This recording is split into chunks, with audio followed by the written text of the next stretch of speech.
से इब्लीस, हसन बिन सबा, उसके बातिनी फ़िदाई और मस्नूई वहशत की पुरस्रार दास्तान। वो मशलों की रोशनी में सामने आया तो उसके हाथों में 3 गुड़ियाँ थीं। यह मिट्टी के बने हुए 3 औरतों के बुत थे, खूबसूरती से बनाए गए थे। हर बुत तकरीबन 1.5 फुट ऊँचा और हर बुत बरहना था। तीनों बुत तरगोली इसके आगे रख दो, दरवेश ने कहा। उसके हुक्म की तामील हुई। कोई एक गुड़िया उठा, दरवेश ने हसन से कहा, और इसके दाएँ कान में गोली डाल। हसन ने एक बुत उठाकर उसके कान में गोली डाली। ये गोली बुत के मुंह से निकलकर ज़मीन पर गिर पड़ी। अब दूसरी गुड़िया उठा ले, दरवेश ने कहा, और गोली इसके कान में डाल। हसन बिन सबाह ने यह बुत उठाया और गोली भी उठाई। ये गोली एक गोल कनकड़ी थी। ये कांच की उन गोलियों जितनी थी जिनसे आजकल बच्चे खेला करते हैं। हसन ने पत्थर की ये गोली बुत के कान में डाल दी। कान में एक सुराख था। गोली इस कान में से गई और दूसरे कान से बाहर आ गई। अब एक और गुड़िया उठा, दरवेश ने कहा, और ये गोली इसके दाएं कान में डाल। हसन ने दूसरा बुत अलग रखकर तीसरा बुत उठाया। गोली उठाकर इस बुत के कान में डाली। कि गोली अंदर ही कहीं गायब हो गई। जोर जोर से हिला इसे, दरवेश ने कहा, गोली को बाहर आना चाहिए। हसन ने बुत को बहुत हिलाया, झंझोड़ा उल्टा किया, दाएं और बाएं पहलू पर करके हिलाया, मगर गोली बाहर ना आई। ये गुड़िया बेकार है, दरवेश ने कहा, उसे अलग रख दे। इस बदबख्त ने हमारी गोली हजम कर ली। हसन ने यह बुत रख दिया। क्या ये बुत खूबसूरत नहीं, दरवेश ने पूछा। क्या ये तुझे अच्छे नहीं लगते? खूबसूरत है, हसन ने जवाब दिया। दिल को अच्छे लगते हैं। बनाने वाले ने औरत की रानियाँ इन बुतों में समो दी हैं। इनमें सिर्फ जाल डालनी बाकी रह गई। हम तुझे इनाम देना चाहते हैं, दरवेश ने कहा। कोई एक गुड़िया उठा ले, तीनों एक जैसी हैं। हसन बिन नबा ने सबसे आखिर वाला बुत उठा लिया, जिसके कान में गोली डाली तो किसी तरफ से गोली बाहर नहीं आई थी। दरवेश ने उसे बेकार कहकर नापसंदगी का इजहार किया था। तूने कल से काम नहीं लिया है, नौजवान, दरवेश ने कहा। क्या तूने सुना नहीं कि मैंने इस गुड़िया के मुतालिक कहा था कि इसने हमारी गोली हजम कर ली है, उसे अलग फेंक दो।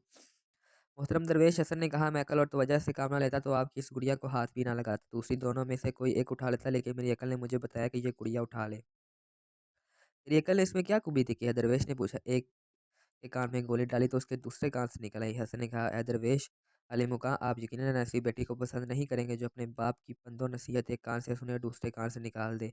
ऐसी बहन भी बुरी, ऐसी बीवी भी बुरी। दूसरे कान की गोली डाली तो उसने मुंह के रास्ते निकाल दिया। ऐसी औरत तो और ज़्यादा खतरनाक होती है। वो घर का कोई राज अपने दिल में रख नहीं सकती। बात सुनी और हर किसी के आगे उकलना शुरू कर दी। ऐसी औरत अपने घर का और अपने मुल्क का भी बेड़ा गर्क करा देती है। और जिसे आपने बेकार कहा है, ये बड़ी कीमती औरत है जो राज की बात इसे अपने दिल में दफन कर दिया करती है। मैंने उस पुत को ने गुड़िया को बहुत हिलाया, उल्टा किया, हर पहलू पर करके जोर जोर से झंझोड़ा, लेकिन उसने गोली नहीं उगली। उसे आप तोड़ फोड़ कर इसका वजूद खत्म कर दें तो ही आप इसके अंदर से गोली निकाल सकते हैं। ये वो खूबी है जो आपने फड़ी में देखी है। आप उठ, और ये अकेली, क्या 8 आदमियों से डर कर इसने आपको बता दिया कि हम कहाँ से हैं और कहाँ जा रहे हैं? मैं उसे अपनी उम्र की हमसफ़र बनाऊंगा। आफरीन है नौजवान, दरवेश ने कहा। खुदा ने तुझे वो दानिश इसी उम्र में दे दी है जो औरों को उम्र भर का तजुर्बा हासिल करके बुढ़ापे में भी नहीं मिलती। तू पैदाइशी दानिशमंद है, दरवेश ने अपने आदमी से कहा। तीनों गुड़ियों को उठाकर संभाल लो, इनके इम्तहान में शायद ही कभी कोई कामयाब हुआ हो। एक आदमी ने तीनों बुत उठाए और मशालों की रोशनी से निकल गया। खाना गर्म करो, दरवेश ने हुक्म के लहजे में कहा। दस्तरखान लग जाएं फ़ौरन, ये दोनों भूखे हैं। इस वीराने में इतना पुरतकल्लफ खाना हसन बिन सबाह के लिए हैरानकुन था। हसन और फड़ी इस कदर भूखे थे कि बेसब्री से खाना निगलते चले गए। खाने के बाद दरवेश ने हसन बिन सबाह को अपने पास बिठा लिया। बाकी सब वहाँ से चले गए। हसन और फड़ी के सोने का अलग इंतजाम कर दिया गया। फड़ी जाकर सो गई थी। हसन, दरवेश ने कहा, तेरा नाम हसन बिन अली होना चाहिए था तू, लेकिन तूने हसन बिन सबाह कहलाना पसंद किया।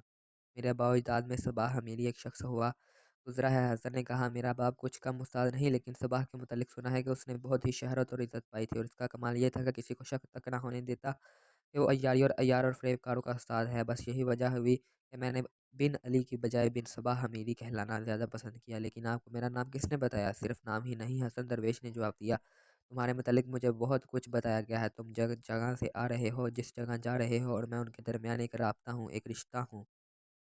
कुल समझ लो और रुक जाएँ। हसन अचानक बोल पड़ा, मुझे याद आ गया, मेरे उस्ताद अब्दुल मुल्क इब्न ताश ने बताया था कि ख्वाब में मुझे एक गार नज़र आएगी और इस गार में मेरा इल्म मुकम्मल हो जाएगा। मैं आपकी ज़ात में ऐसा गम हो गया था कि याद ही ना रहा कि मैं ख्वाब में एक गार देखा था। इस गार पर धुंध छाई हुई थी। इतना ही पता चलता था कि इस धुंध में कुछ है। मैंने पहले जिन गज़ालों का ज़िक्र किया है ख्वाब में देखे थे, वो इसी धुंध में गायब हो गए थे। मोहतरम दरवेश, ये मेरे ख्वाब वाला गार तो नहीं? हाँ हसन, दरवेश ने कहा, गार वही है, लेकिन तेरा इल्म यहाँ मुकम्मल नहीं होगा। यहाँ से तुझे रोशनी मिलेगी जिससे तुझे अपनी मंजिल, अपना मुस्तकबिल और अपनी शख्सियत बहुत ही बड़ी नज़र आएगी। अब तो ये पूछेगा कि मैं कौन हूँ और मैं यहाँ क्या कर रहा हूँ, ये तो मैंने पूछना ही है। हसन ने कहा, इससे पहले कुछ ज़रूरी बातें सुन ले। हसन, दरवेश ने कहा, मुझे मालूम था तू आएगा। ये हमारा एक ज़मीन दोस्त निज़ाम है। इस निज़ाम को हम ज़मीन के ऊपर लाने की कोशिश कर रहे हैं। यहाँ से वो इलाका शुरू होता है जिस पर हमने कब्जा करना है। आगे बहुत से इलाके हैं जिनमें कुछ छोटे और बाज़ बहुत ही छोटे हैं। और चंद एक ज़रा बड़े हैं। उनमें कई एक ऐसे हैं जो चंद एक उम्रा की ज़ाती मिल्कियत बने हुए हैं। हम उन पर कब्ज़ा करना है।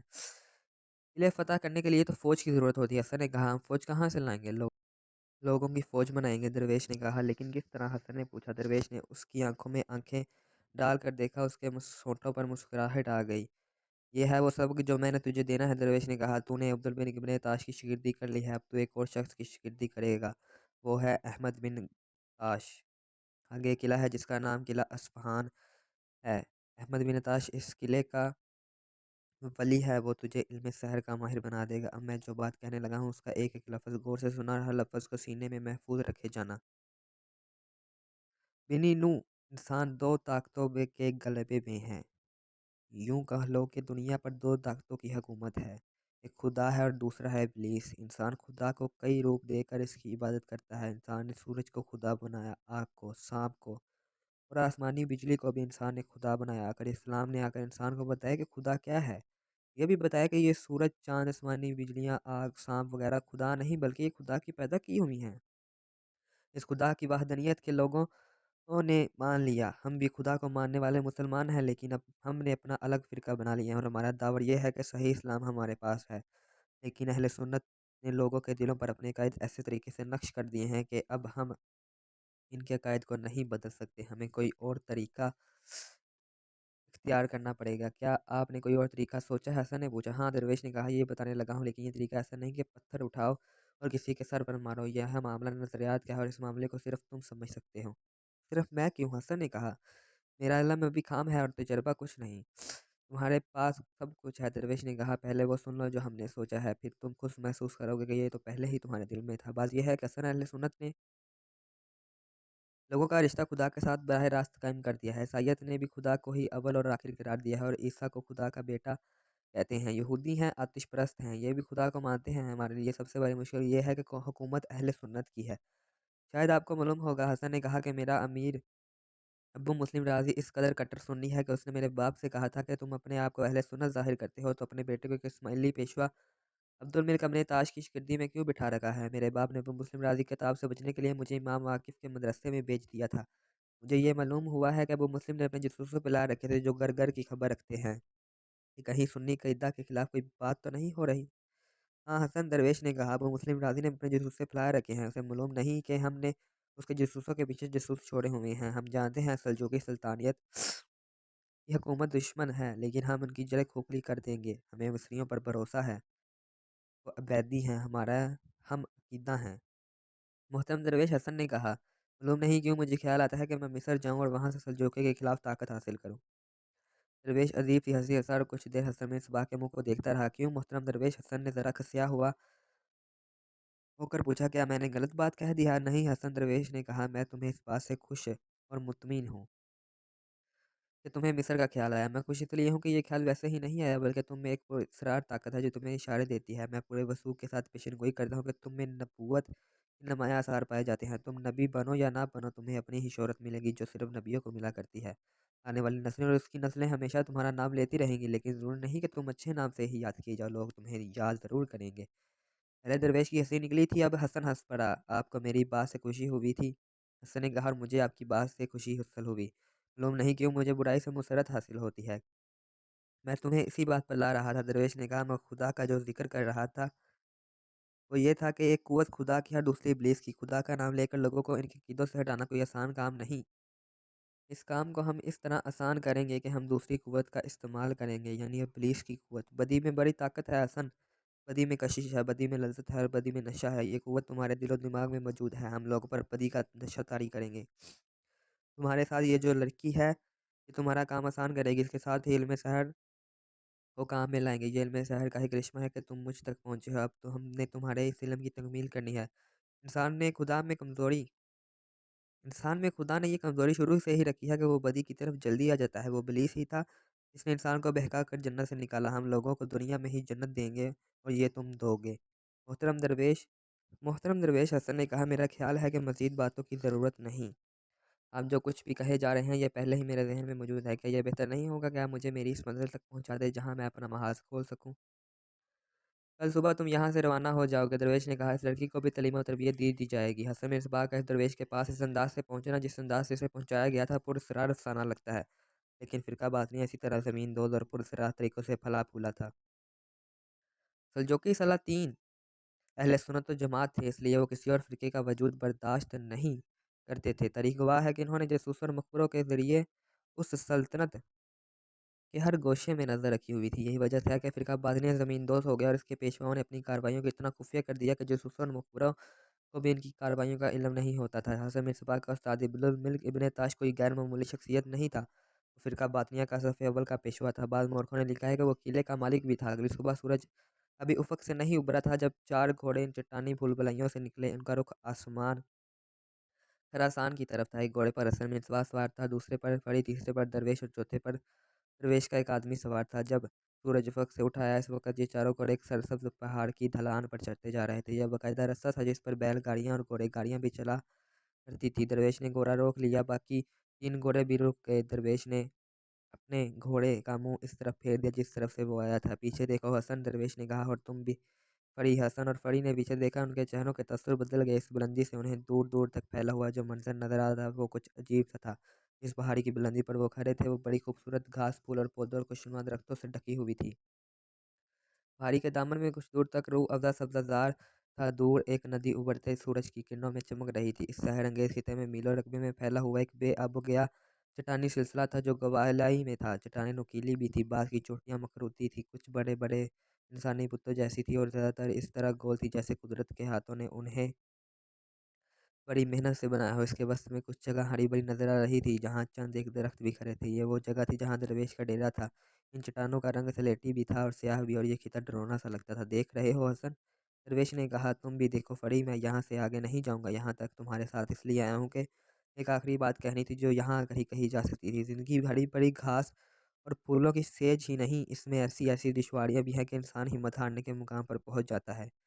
कामयाब वही होते हैं जो इन दुश्वारियों में से गुज़र जाते हैं। तुम्हारा उस्ताद अब्दुल मलिक इब्न अत्ताश तुम्हें सीधे रास्ते पर भी डाल सकता था, लेकिन उसने तुम्हें अपने इल्म शहर के ज़रिए ऐसा ख्वाब दिखाया जिसमें तुमको ये रास्ता नज़र आया। तुम इन चट्टानों के अंदर आ गए, तुम्हें रास्ता नहीं मिल रहा था।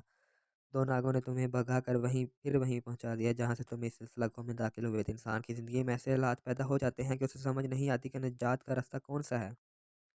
वो हालात और कई दुश्वारियाँ में इस तरह भटक जाता है कि जैसे भूल-भुलैयों में आ गया हो। इन चट्टानों के अंदर ज़िंदगी का एक सबक है। देखो कुदरत ने कैसी खौफनाक जगह के अंदर कितना शफ़ाफ़ चश्मा बना रखा है और इसके साथ ही कितनी अच्छी पनाह है। ऐसे चश्मों तक वही पहुँच सकते हैं जो इन चट्टानों से डरते नहीं, भटक-भटक कर रास्ता तलाश करते हैं और मीठे चश्मे तक पहुँच जाते हैं।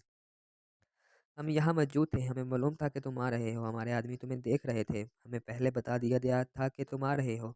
ये तो तुम जान ही चुके हो कि इस लड़की को हमारे आदमी उठा कर ले आए थे। हमारा कोई आदमी इन भूल-भुलैयों में भटक नहीं सकता। मैं इस वक़्त तुमसे भी ज़्यादा छोटा था जब मेरा उस्ताद मुझे यहाँ लाया था। वो बाहर बैठ गया था, उसने मेरी कलाई के साथ एक धागा बाँध दिया था। ये बड़ा ही लंबा धागा था जो गोले की शक्ल में उस्ताद ने अपने हाथ में रखा हुआ था। उसने मुझे कहा था कि मैं बाहर बैठूँगा, तुम अंदर चले जाओ। अंदर एक चश्मा है, उसको हुज़ूर इस चश्मे से पानी का भर लाओ। उस्ताद ने मुझे बताया कि ये धागा रास्ते में छोड़ते जाना और बाहर बैठा गोले से धागा ढीला करते जाऊँगा। अगर तुम थके हार गए और चश्मे को ना पा सके तो इस धागे को देख-देख कर वापस आ जाना। ध्यान रखना कि धागा टूट ना जाए वरना अंदर जाकर बाहर नहीं निकल सकोगे। मैं अंदर चला गया, उस्ताद धागा ढीला छोड़ता गया। ये ज़रा लंबी बात है कि मैं चश्मे तक किस तरह पहुँचा। मैं इतना ज़्यादा भटक गया था कि टाँगें अकड़ गई और मेरी आँखों के आगे अंधेरा छाने लगा, लेकिन मैंने हिम्मत ना हारी और चलता गया। फिर मेरे होशो-हवास अंधेरे में ही गुम हो गए। मालूम नहीं कितनी देर बाद होश में आया। मैं ये देखकर हैरान रह गया कि चश्मे के किनारे पड़ा हुआ था। मैं उछल उठा, मिट्टी का कोज़ा जो मेरे हाथ में था वो टूटा पड़ा था। मैं बेहोश होकर गिरा तो कोज़ा पत्थर पर गिरकर टूट गया था। अपने उस्ताद की ये यकीन दिलाने के लिए मैं चश्मे तक पहुँच गया था। मैं कपड़ों समेत चश्मे में उतर गया और बाहर आकर चल पड़ा। मेरी रहनुमाई के लिए धागा मौजूद था जो मैं रास्ते में फेंकता आया था। अभी सूरज अभी गरूब नहीं हुआ था। मैं बाहर अपने उस्ताद के सामने खड़ा था। मैंने उसे बताया कि कोज़ा टूट गया और मैं चश्मे में उतर कर अपने कपड़े भिगो लाया हूँ। मैं तुम्हें वो सबक देना चाहता हूँ जो उस्ताद ने मुझे दिया था। उसने कहा था ज़िंदगी के चश्मे खुद चलकर किसी के पास नहीं आ जाया करते। इंसान को चल कर उनके पास जाना पड़ता है और फिर ज़िंदगी के चश्मे इनका इस्तकबाल किया करते हैं जो इनकी तलाश में संगलाख वादियों, सूखी सारी चट्टानों की भूल-भुलैयों और पुरखार रास्तों पर चलते जाते हैं और पाया इस्तकाल में लग़ज़िश नहीं आने देते। और साथ ने कहा था ये धागा जो मैंने तुम्हारी कलाई से बाँधा है, इसे सिर्फ़ एक धागा ही ना समझना, ये धागा इंसानी रिश्तों की अलामत है। इंसानी रिश्ते टूटने नहीं चाहिए, तुम अकेले कुछ भी नहीं हो, तुम तन्हा रह गए तो समझो तुम्हारी ज़ात ही खत्म हो गई। हमेशा याद रखना कि रिश्तों का ये धागा ना टूटने देना। ज़रा सोचो, अगर ये धागा टूट जाता तो मेरा और तुम्हारा रिश्ता टूट जाता और तुम इन भुलाइयों से निकल ना सकते। तो ये है वो आखिरी सबक जो तो मैंने तुम तक पहुँचाना था हसन। साबत कदम रहना, तुमने फ़ौज के बगैर किले सर करने हैं, इंसानी फ़ितरत की कमज़ोरियों और अपने मकासद और मफादात के लिए इस्तेमाल करना है। इंसानों पर नशा तारी कर दो, नशा दौलत का भी होता है, औरत भी आदमी के लिए नशा बन जाया करती है। नशों की कमी नहीं हसन, इब्लीसी असाब में बड़ी ताकत है। मैं तुम्हें राज की एक बात बताता हूँ, बहुत कम लोग ऐसे होते हैं जो नमाज अपना फ़र्ज़ और खुदा की इबादत समझ कर पढ़ते हैं। आम लोग नमाज सिर्फ़ इसलिए पढ़ते हैं कि अगले जहाँ जन्नत में जाएँगे, जहाँ हूरें और शराब मिलेगी और सिवाय ऐश-इशरत के कोई काम नहीं होगा। मैं उन लोगों को दुनिया में जन्नत दिखा दूँगा। हसन ने पुरज़्ज़म लहजे में कहा, ज़िंदाबाद हसन बिन सबा। दरवेश ने कहा, अब जाओ, मैं यहाँ से वापस जा रहा हूँ। अलविदा, अलविदा।